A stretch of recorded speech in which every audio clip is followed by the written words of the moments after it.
কিছুমান মানুহ আছে শত্ৰুৰ উৎপাদত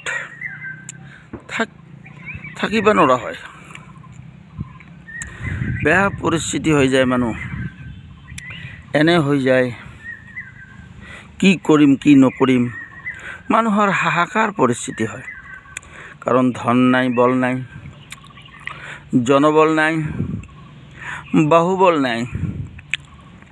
যিটো শত্ৰু তাত ধনবলো আছে, তাৰ বাহুবলো আছে। তেখেতৰ লগত আপুনি পাত্তা নাপায়। আপোনাৰ ওপৰত বিভিন্ন ধৰণৰ হাৰাশাস্তি কৰি আছে, আপুনি পাৰাবাৰ পোৱা নাই। গতিকে এতিয়া কি কৰিব? আইনে দিয়েও যাব নোৱাৰে, আপোনাৰ টকা নাই। মাৰামাৰি কৰিব, আপোনাৰ জনবল বাহুবল কম। কেঁচি দিয়ে যাব, থানাই দিয়ে, তাতো নোৱাৰে। আপোনাৰ টকা পইচা অভাৱ। গতিকে এনে ক্ষেত্ৰত আপোনাৰ এতিয়া সেই শত্ৰুটো যিটো ধনবল, এই ধনবল বা বাহুবল জনবল চব আছে। গতিকে তেখেতৰ লগত আপুনি নোৱাৰে, কোনো এটা চাইডেদি নোৱাৰে। গতিকে সেনে ক্ষেত্ৰত আপুনি কি কৰিব? গতিকে মালিকৰ ওপৰত ভৰসা কৰি এই কামটো কৰিছে। কি কাম কৰিব? বেয়া কাম, কিন্তু উপায় নাই আপোনাৰ, সেইকাৰণেহে কৰিব লগা হৈছে। কিন্তু এনে ভাল অৱস্থাত, সাধাৰণ কথাত মানুহৰ লগত লাগি পেলাই আপুনি বেয়া কাম নকৰিব, পাপী হ'ব, গুণাগাৰ হৈ যাব। গতিকে যা তা কাম নকৰিব দেই। সদায় তাৰমানে কি কৰিব? সদায় ধৈৰ্য ধৰিব লাগিব। তাৰ মাজতো যদি ধৈৰ্যৰ সীমা পাৰ হৈ যায়, তেতিয়াহ'লে আপুনি কৰিব। মালিকক সাক্ষী ৰাখি পেলাই কৰিব। যিকোনো হিন্দু হওক, মুছলমান হওক, যি জাতিয়ে নহওক কৰিব পাৰিব।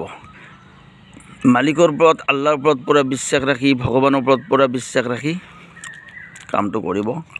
যিকোনো মানুহ বিপদৰ পৰা উদ্ধাৰ হ'ব পাৰিব। সেই শত্ৰুৰ কুটি দিয়া ৰঙা সূতা বাহিৰ হ'ব, যদি এবাৰ কৰে।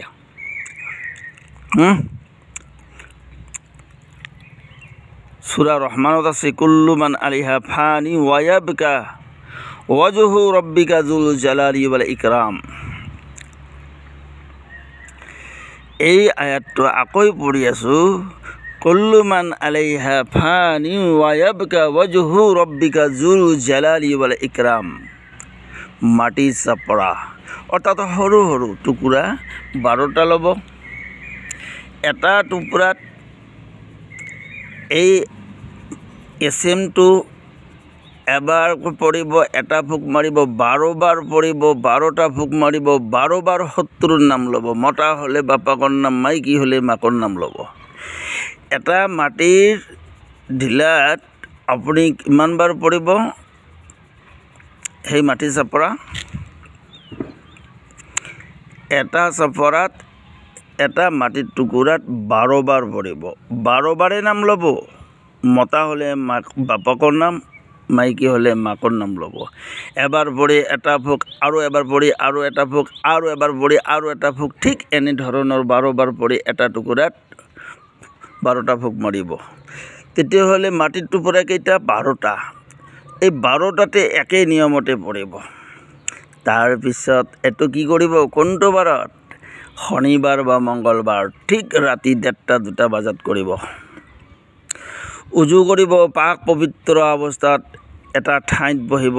যদি পাৰে ৰ'দত যদি পাৰে তাৰমানে ধৰি লওক অলপ ফাঁকা জেগা, মানুহ দুনুহ নাই বা অকলশৰীয়া এটা ৰুমত বহি কৰিব। পশ্চিমমুখা হৈ বহিব। উজু চুজু কৰি ধূপ ধূনা জ্বলাই ল'ব, আঁতৰ চাতৰ অলপ খুচবু লগাই ল'ব শৰীৰত। তাৰপিছত এই কামটো কৰিব। কামটো শেষ হোৱাৰ পিছত এই চাপৰা 12টা কি কৰিব? সেই শত্ৰুজনৰ ঘৰত এৰিয়াত খালি দলি মাৰি ফেলাই দি আহিব। খেলাখন চাই লওক ৰাতিপুৱা নাইবা গধূলবেলাক লগি কি অৱস্থা হয় সেই শত্ৰুৰ কুটি দিয়া ৰঙাওতে বাহিৰ হ'ব কিন্তু ভাই এনাই চকতে নকৰিব মহাপাপ বহুত গুণা লাগি যাব এনেকা যদি সঁচা শত্ৰু হয় তেতিয়াহ'লে কামটো হৈ যাব যদি মিছা শত্ৰু সাধাৰণ কথাতে লাগি পেলাই কামটো কৰিছে তেতিয়াহ'লে কিন্তু ভয়ংকৰ হ'ব কাৰণ